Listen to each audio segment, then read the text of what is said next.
Hi, welcome back. This is what part 4 of the unboxing review. Don't know what's wrong with my camera, but anyway, where we last left off is put the handle down. You want to put it up and then slide it to slide in there.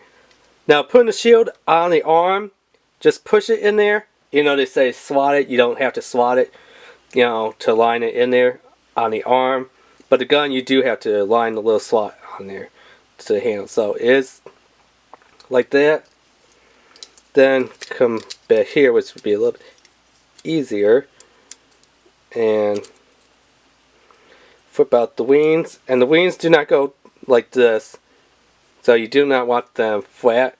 You want to have them pointed upwards. And we kind of put that to the side for a bit.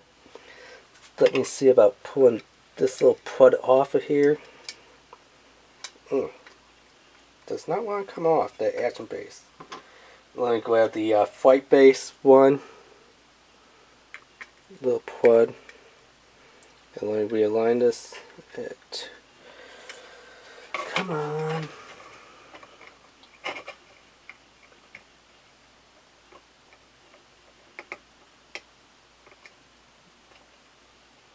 There we go. A little simple and easy. That's what I love about that. It's not to mess with me while I'm doing Gundam review.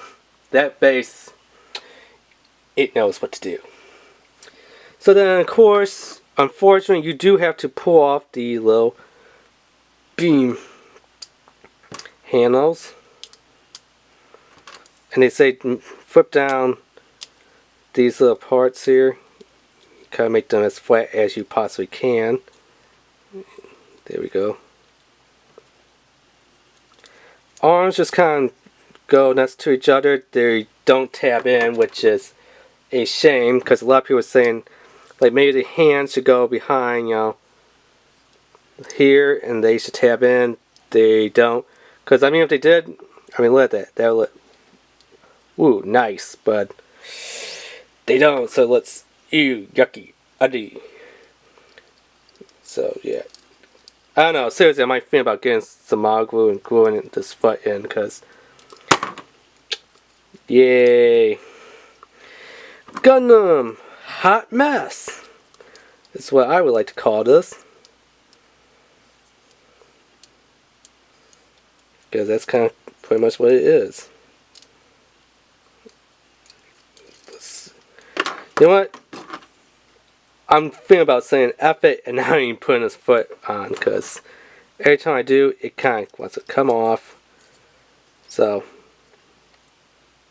yeah, I push it in there and stuff, and it just wants to be a good piece of garbage. And why not? Let's attach the beam handles to the beam series. Now, they do have round pads for a round hole in here. So if you're wondering about that. So, yeah. And this is the